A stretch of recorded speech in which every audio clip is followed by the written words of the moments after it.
Hello, welcome to another episode of our podcast series.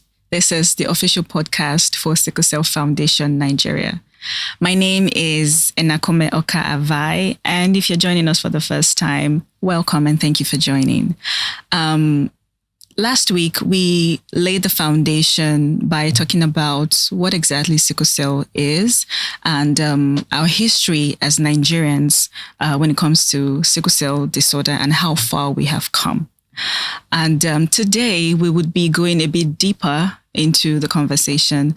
And who else is best to unpack this episode for us again than our amiable and delectable Dr. Annette Akinsete, the National Director and Chief Executive Officer of the Sickle Cell Foundation Nigeria. Thank you so much for joining us again, ma'am, and you're welcome. Thank you, Enakome. Thanks. I'm so glad to be here again. Thank you. So we'll just go right into it. Mm-hmm. Last week, we talked about what exactly sickle cell disorder was. Mm-hmm. And we found out that it's not something that you catch. It's not contagious. Correct. It's something that your parents pass on to you genetically. Correct. So would like to today, just, as a form of introduction before we go deeper into it, what are the signs or symptoms that we would possibly look out for in a person with this condition? Thank you. Thanks for that question. That's also very important.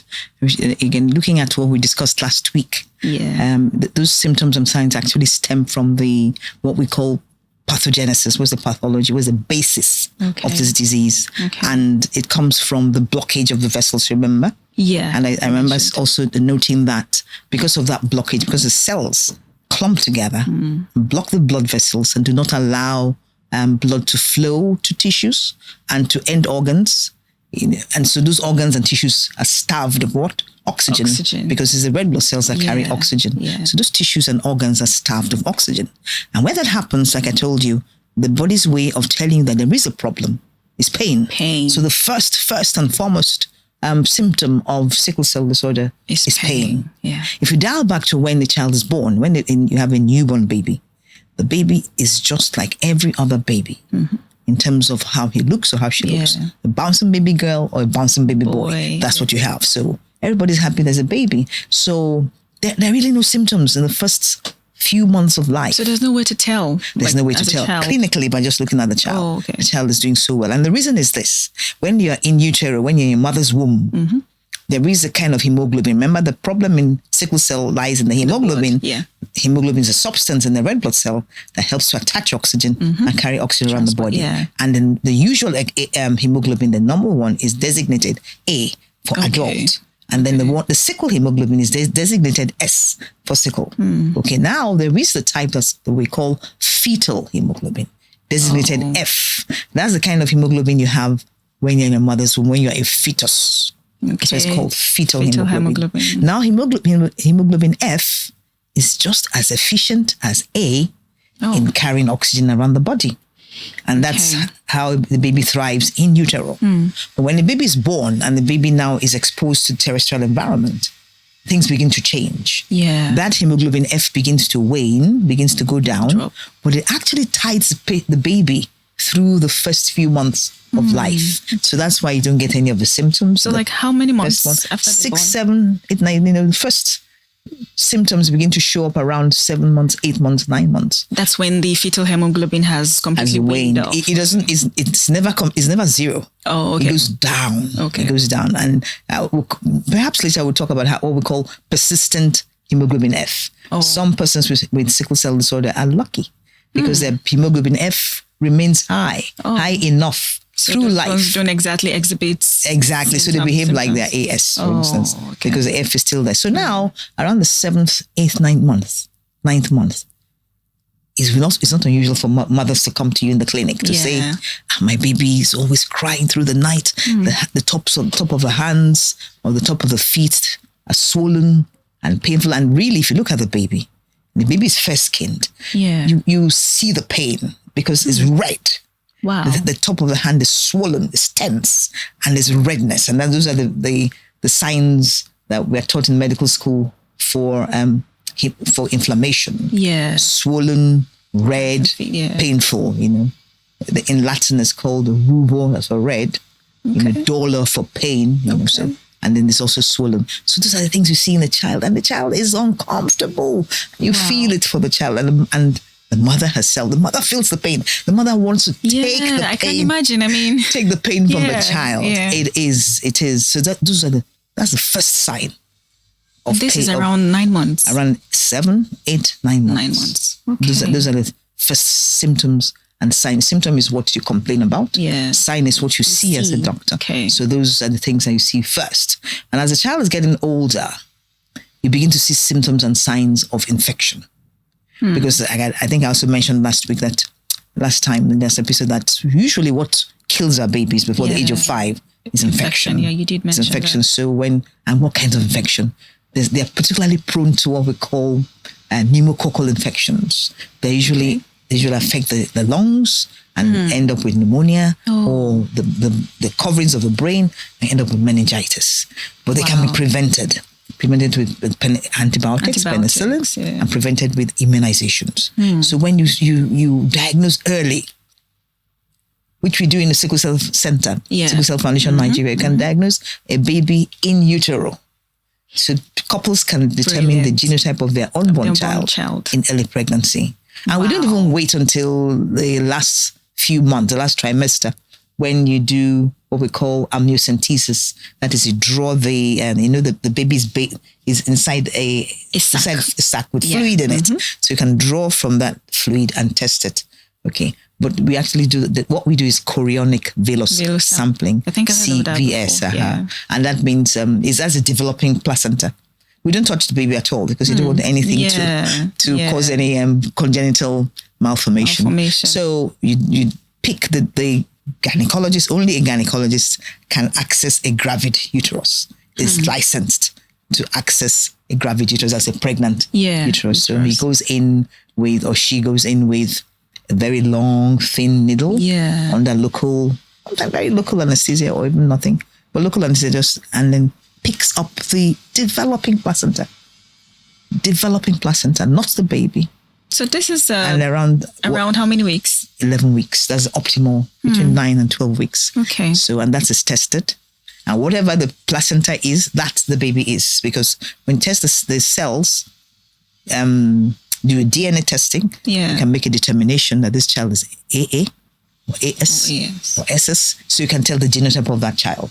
And so the parents know before the baby's before the baby's born. If the baby's going to be SS, they already begin to prepare themselves. And we in the Sickle Cell Foundation Nigeria will take them under our wings and begin to, and once the baby's born, we confirm that diagnosis.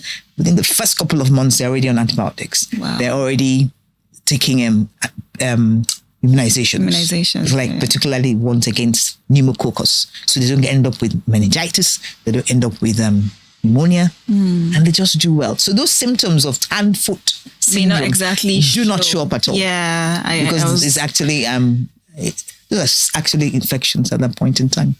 So people can actually now diagnose or rather determine the genotypes of the unborn babies before they're born. Before they're born. I mean, this is absolutely interesting. Yes. And we can see that really helps. Yeah. We look at it as a form of early diagnosis. But we have also seen, because I've looked at data in our center over the past 20 years, that for the first maybe 15 years, most couples terminated their pregnancies once they found out that the baby was SS. I mean, I can imagine it's, you wouldn't want to. And every so often they won't even tell you because we wanted to keep records and keep data. Because there's nothing like data, quite frankly. Actually following up a cohort of people over a period of time. But our people generally don't want to divulge information. There's still a lot of stigma around it. So, many times they say, no, we can't share with you, or don't worry. Yeah. But I think things are just improving. In the past 5 years, I've seen that in terms of divulging what they did, they're more open about it. They're more open about it, and then also more of them are keeping their babies. And I think that coincides in my mind. There's no empirical evidence, but it seems to coincide with when hydroxyurea came in as a game changer in the management of sickle cell disorder. I see that, but I think there's need for a study to actually show that. But I can see a graph that goes up like that in terms of and then another line that comes down and there's an intersection. Yeah. That's what I hope to see. That's absolutely amazing. I mean, I must say that this further buttresses the fact that we have come a long way. We have. As a nation. I know we have. And then we have. But I know for sure that understanding the biology and the science behind all of this is one thing, but then religious and socio-cultural practices is another thing entirely. I mean, we live in a very culturally sensitive society.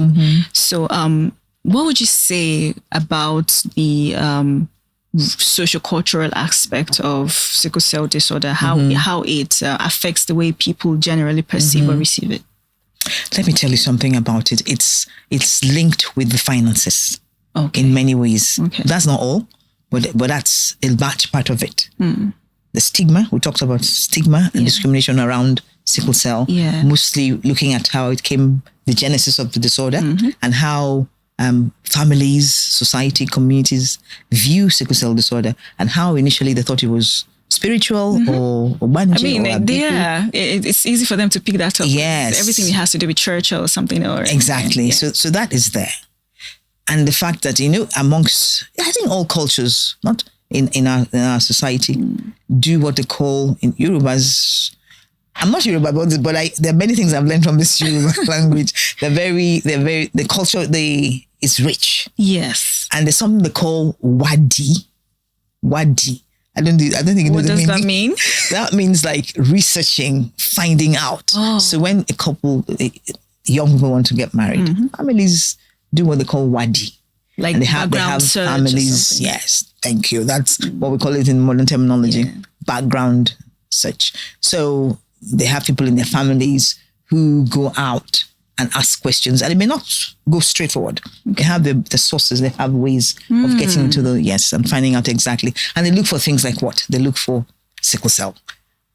They don't call it sickle cell. But I was going to say that they probably didn't know they were looking for sickle cell. They have a way of asking. They may not say Abiku even. They may just say, okay, are there frequent deaths? They have their way, but that's what they do. Wadi. And the reason is they don't, because sickle cell is associated with what? Early death.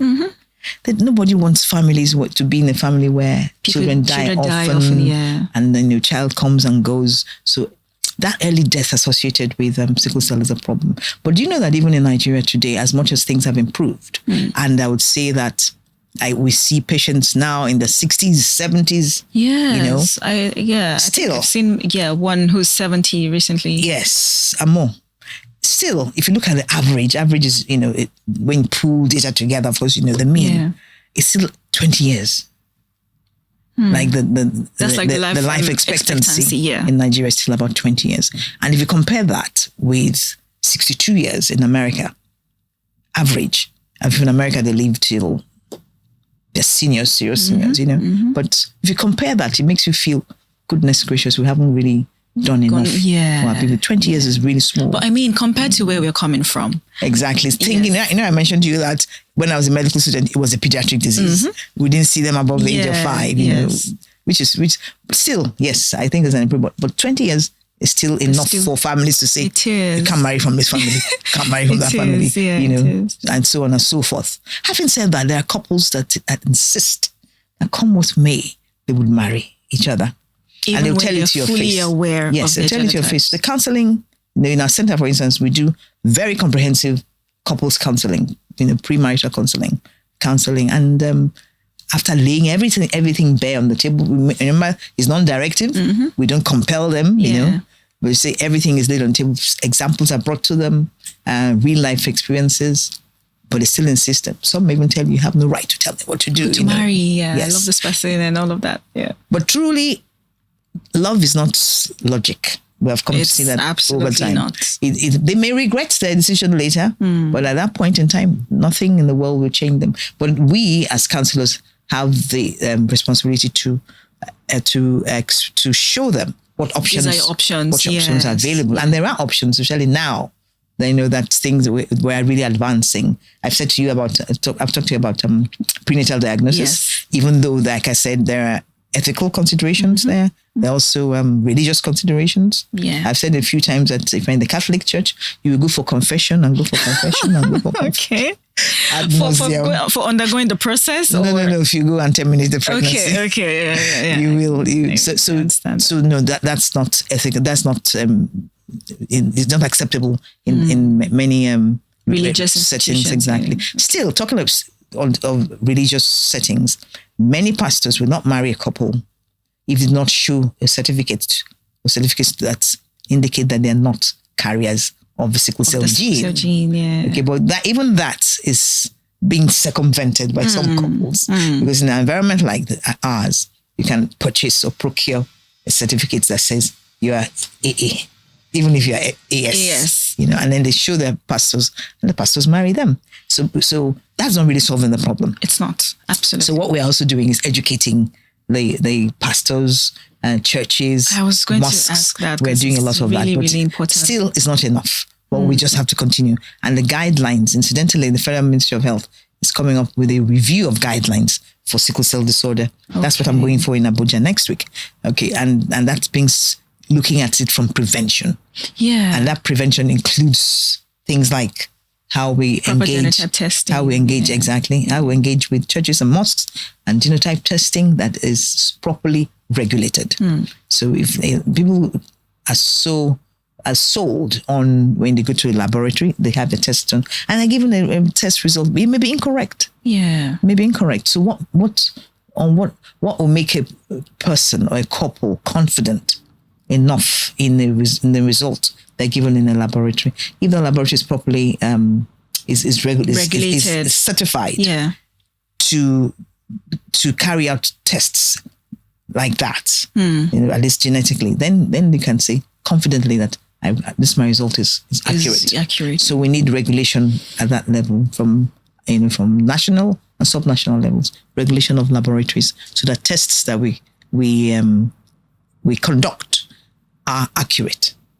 That's so important, So still speaking on spiritual considerations when it comes to the condition, you've mentioned that, you've mentioned the aspects of prevention, how well people are now taking preventive measures in terms of prenatal diagnosis, and how it used to be when people did on-the-ground search on whatever went on when they wanted to have kids or get into marriage.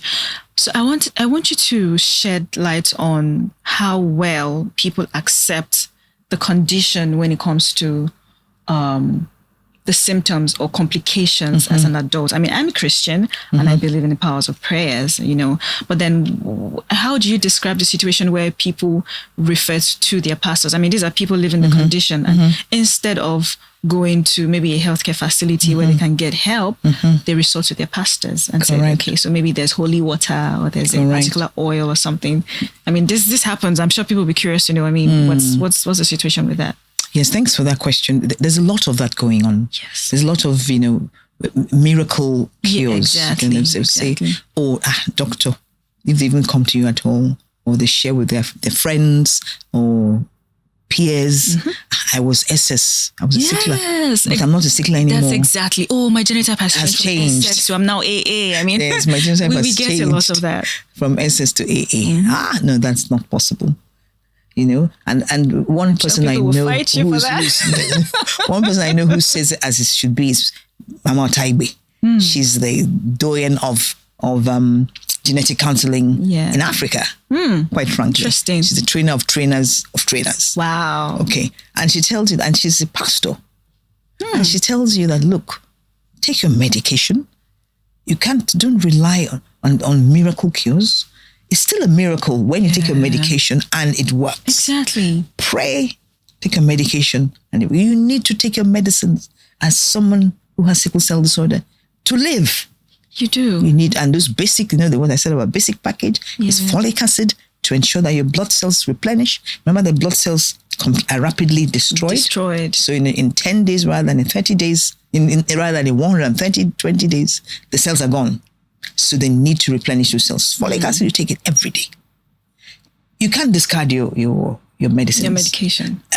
Proguanil, you must take it every day. So you do not have malaria. Yeah. Because you have malaria, it's double whammy. Your blood cells are already compromised. You now add another wahala on top of that. So no, it's a lot. That doesn't work. So you have those two minimum.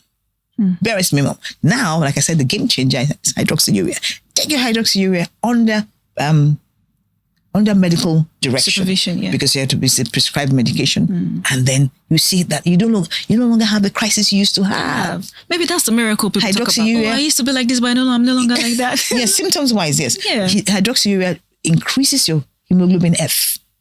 That's fetal hemoglobin. That's what it does. Allows the hemoglobin F to rise in the blood so that the patient behaves like AS, more or less. So the crises are few and far between. So Mr. Tagbe will say, take your medicines, and that's a miracle. Yeah. And that's because, after all, God works through people. God is a healer, and your doctors and your nurses and caregivers are just vehicles. Yeah. And then so that way, if we can approach our religion and spirituality that way, it will be better. But I know that so many people come forward and say, I'm no longer SS, I am now AA. Please, that is wrong.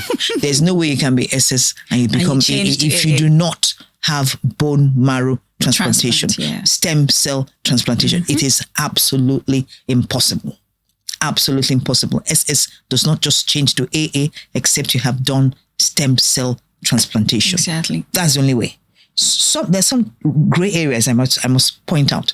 Like if you've had blood transfusion as a patient who has sickle cell, SS, and blood transfusion for SS patients is always with AA blood. Oh, there's no option for... You cannot use AS blood. AA blood. And the whole purpose is, even when they're doing an exchange blood transfusion, they take out as much as possible, usually to leave about 30% of SS cells. Oh, there's a way, of sickle cells. Blood, yeah. There's a way they calculated. Like in our center, we have an exchange blood transfusion, automated exchange blood transfusion machine that allows you just to punch in what you want. I want 30% of the sickle cells remaining, and then take out everything else. And then the red cells are now introduced. But why don't we take out all the sickle cells? No, it doesn't work that way. It doesn't work that way. However, when you now test that patient that day or the day after, you will see that the patient is AS, but not AA. Okay. AS, but that's temporarily. Yeah. Just temporarily. Obviously. After a couple of weeks or so, relapse again. In the UK, for instance, the major means of management of sickle cell is what they call top-up transfusions. So every 3 weeks, school children already, they know on their way from school, they stop at the hospital, they get their top-up transfusion, and they go back home. They don't pay for it? So top-up transfusion. In that situation, it's not paid for? Of course, the treatment is free over there. No, we can't go there. Next week we'll talk about it in Abuja. That we want free treatment for patients with sickle cell. So why I say that is, since that is something that they do there, we don't have that benefit here, because blood is scarce to start with. So top up transfusion is not unusual, and the whole purpose is to reduce the sickle cells in circulation, so that the patient thrives and performs like an AS. But please, there's nothing like SS changing to AA. Do you think that religious leaders have a role to play in this? They certainly do. That's why I talked about prevention. I know prevention can be at different levels. Prevention, what we in public health call primordial prevention is, we don't want to see S gene in the circulation at all. Yeah. But it's not possible. It's already here. Remember that mutation had occurred. Exactly. Mutation has occurred. We have that gene in our circulation. We can't do anything about primordial. Then what's this primary prevention? We can do that. That is by health education, awareness, counseling, to ensure that persons are couples, going to marriage or have children together, with knowledge, make informed decisions. So that's primary prevention. But when we now have patients with sickle cell, persons who have sickle cell disorder, we prevent them from having complications. That's another level of prevention. So speaking of complications. Yes, there are myriad complications. Again, that's the reason people really worry about sickle cell, apart from the fact that it's associated with early death. There are tons of complications. Yeah, I know you mentioned pain earlier. That's the hallmark. Pain is actually a symptom. It's what brings them to see the doctor. What about complications? Stroke. I always mention stroke number one. Stroke, because it's unusual to have stroke in children. So children are prone to stroke? Yes, in children who have sickle cell. In fact, in medical literature, you read that if a child has stroke, invariably that child has sickle cell disorder. Oh, so it was until proven particularly otherwise. Associated, like stroke in children were particularly associated with sickle cell disorder. That's correct. Wow. That is why part of the management of sickle cell disorder is that all children, again, is a prevention of the complication. Yeah. All children who have sickle cell disorder, they already have disorder. To prevent stroke from occurring, for instance, in our center, we have what we call the TCD unit, transcranial Doppler scan. Big word, big terminology for a simple procedure where you just look at the vessels in the brain. It's a painless procedure, of course, with a probe that touches the temple, and then on computer you see the tracings, and the technicians know what to look for. And they select those children who are at high risk. That is what the TCD does. It helps us pick out those children who are at high risk for stroke between the ages of 2 and 16.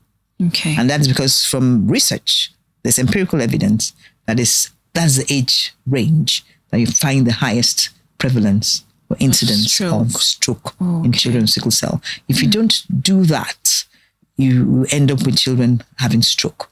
Already there's a lot of problems with sickle cell. And the dynamics of the family just changes. I can imagine. Or rather, I can't imagine, because you can only imagine it. You cannot really understand it. It is, the dynamics just change. And it just is best prevented. Families with children with sickle cell already go through a lot financially, because I think I talked to my remarks that finances are a big part of the problem. You did mention. And I've heard many people express themselves to say that sickle cell is an impoverishing disease. And when I say that, I remember a father who came to one of our functions in the sickle cell center and said, sickle cell is an impoverishing disease. Wow. It makes you poor. Then if you speak to even young children who have sickle cell, they say that they think I'm a burden. Oh, wow. My father and my mother think I'm a burden. My brothers and sisters call me a burden, that I'm making the family poor. This is, imagine one so that is there. So going through all of that. Finances are there. Yeah. So there's physical ailment. There's emotional draining, mental, psychological. Oh yes. So all of that is there. We talked of stroke. Then there's chronic leg ulcer. The chronic leg ulcer is one of the most stigmatizing complications of sickle cell. This tends to occur in older people. Yeah. Later teenage and adults. Unlike the stroke, children, and then there's chronic leg ulcers. And these ulcers just fail to heal. They're just there. Even do a graft, it remains there. But we treat it at our center, and the trick is, we have seen over time, is daily wound dressing, consistently, daily, over a period of time. And we have seen that a particular solution works better than the Edinburgh University solution, USOL, which is used universally. Yeah. And so that daily dressing, diligently, over a period of time, helps the wound to heal. But for us, you see a lot of scarification. But better scars than the actual disease. Exactly. Yes. As long as it heals. Yes. So that's complication is there. And then you can imagine any disorder that is in the blood. Any organ in the body will be affected. In older adults, we begin to see heart conditions. We begin to see renal complications, renal failure, and what we call pulmonary hypertension. So any part of the body can be affected. Can just shut down. So complications are rife. Early death complications, mortality, morbidity. These are the things that worry people about sickle cell.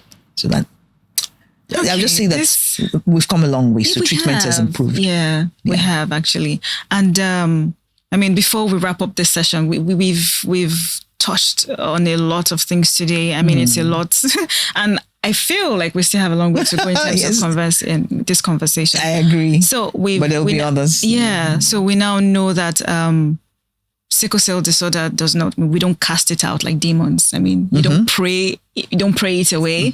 And we've talked about stroke in children as a complication. We've talked about chronic leg ulcers in adults. And we've talked about, new innovations like the PND for people who would like to know the genotypes of their babies while they're still in the womb. So it's a lot that has been said today. And I would really want you to speak to, those who are listening to us or watching wherever they are, in terms of religion and culture. Basically, what's the one thing that you'd like them to know today? Maybe a myth that's, has been going on for years that you just like to debunk. Even if they don't take anything from the session today, one thing that you'd like them to hold on to today. Last week I said sickle cell is not a death sentence. Exactly. Because a lot has been done now to make it, a treatable condition. Yeah. Today I just want to let you know that don't be deceived by people who tell you, whether it's his church or family, that tell you that sickle cell, you can, there's a miracle. Yeah. You can, from SS, you can become AA. SS to AA. The only way you can change from SS to AA is if you do one procedure called stem cell transplantation. And that's the cure, the established cure globally for sickle cell disorder. So that's the only way you can become AA. You cannot become AA by prayers. You cannot become AA by altar call. The usual things that we have in our parlance now in church, parlance. Yeah. So please, and just remember that you have the knowledge yourself. And you can even educate your pastors, educate your people in your congregation in church. Yeah. Okay. Sickle cell is not a death sentence. It can be managed, and people can be productive. You can be productive and contribute meaningfully to your community. And please, I think anyone who has sickle cell disorder, educate your church community as well. Thank you so much, ma'am. It's been very educative and interesting speaking with you. We truly appreciate that you came back. Thank you. For another episode. Thank you. So, thank you all for listening or watching wherever you are. And I'm sure that you have learned a lot today. Right. And if this episode has touched you in some way, please do well to share it. And we'll be waiting and looking forward to your feedback as well. Your questions, comments, please do well to send them in to us. Follow us on all our social media platforms.